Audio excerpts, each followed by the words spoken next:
So I am here today with a special guest, Pistons legend, Isiah Thomas. Isiah Thomas. Let me get that right. I'm honored that you're allowing us to have this conversation with you, and I want to talk about the NBA and all that fun stuff, but what really interests me right now is actually what you do off the court. Okay.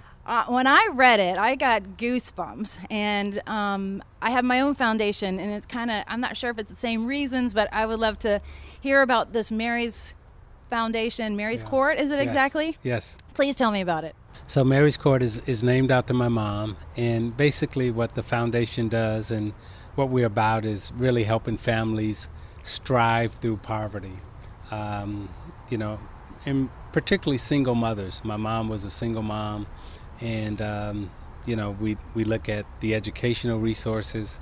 We look at paying rent. We look at just making sure that we provide food, just the basics. And then we also work with youth and gang violence. So when we work with youth and gang violence, that is about getting them back into the system, getting them back into the educational system, and then inspiring them to go further in their education. And hopefully at the end of that, we can get them a job. Nice. Did I read that it was 75 kids you helped out this past year? Yeah. That's huge. Yeah, we the thing that to me it's not so much as the number, but it truly is the people and the impact that you're having inside that household that really and truly needs it so much. During these times, these uncertain times, people don't know where the next meal may come from or the next bill may come from. Right. So being able to provide some comfort, definitely makes us all feel good. So I'm not really supposed to talk about me, but we're going to really quick because I started a grilled cheese foundation. My father passed away. It's based on our history, and it's basically to help single parent households with their, foster their talents and those basic things and give them a 1-year scholarship to college. So we got to team up with you because we have some money in the bank and not enough people applying. So I had to just throw that out. No, definitely. We can find the people. Great. We can find the people. But congratulations to you for doing that. So you too. You do understand the impact that it makes, and yes, and just not the wants, but the needs that people have that you're able to fulfill is very rewarding. Yeah, when you start to grow in an industry, you're just like, there's got to be more to this than buying stuff. And you're like, let's help some people buy some stuff. Yes. Yeah, awesome. All right, so let's talk about the NBA a little bit, just a little bit. So I want to know, who is the biggest pussycat that you played against that we don't know? Played against? Yeah. Who had like a mean reputation but is really soft? Mm-hmm. That'd probably be Charles Barkley. Yeah. Yeah. I mean, outside the court, as I've gotten to know him a little bit, he's super nice guy, super kind, super friendly, know. Then I would also say Shaq, too. Really? Shaq? Shaq, big teddy bear? Yeah, he's Superman off the floor. Okay. He's running around buying toys for everybody, Those two. So in our industry, we run against hurdles all the time. There's always a hazard, and we're having to loop around it, whether it's retiring somebody and we need more income, or it's stock market crashing, that kind of stuff.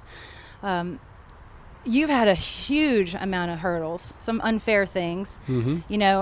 I don't even know how to get into this, but a little battle between, the Pistons and, your big rivalry team.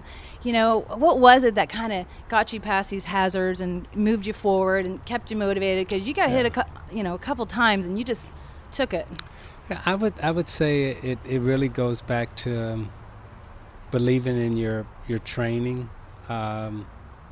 whatever industry it is, executing your fundamentals.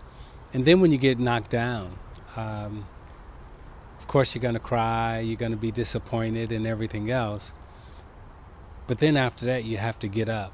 And then can you get up and really learn from the mistakes that you made to get knocked down? I remember it's my 8th grade teacher. She said, this paper that's full of red ink, it's here to help you. I don't like that one. Exactly, though, right? It's full of red ink. You know, you got a D on the test, and you know, she's put everything in red, so you'll know, like, okay, next time. Half red's good. To get this red off the paper, you know, this is what you have to do. And so that's how I look at failure. You like those mistakes that you make, you know, you try to learn from those and get better. Okay. And what is the best piece of financial advice you can give to people who are, you know, in that retirement red zone, like 10 years before they retire, to really get prepped up and pumped up for it? Because you're halfway there. I mean, technically, I think you're retired, right? You're doing some cool stuff right now, but I mean, you know, are you like a retired actually? No, I'm not retired. Yeah. I still work every day. Okay. But I would say for people who are thinking about retiring, just make sure financially, you know, everything's in place. And I'm always one that when they tell me that it's in place, I just like to have a little bit more just in case. So there's retirement, and then there's after retirement. So I want that much money for after retirement. We call it the go-go years, like the first 10 years where we're going to do some traveling and stuff, and after that, phase 2, and then there's a phase 3. So that's great. You got it down. Yeah. Very cool. Well, you're doing some great things, and I hope to partner with you and your wife here one day, and maybe we can help put some dollars to your charity as well. And well, thank you. You know, we appreciate this time, and we're all here for a cause, and we'll talk soon, I'm sure. Thank you, and congratulations on all your hard work and what you've done in your foundation. Thank you. Appreciate it. You're welcome.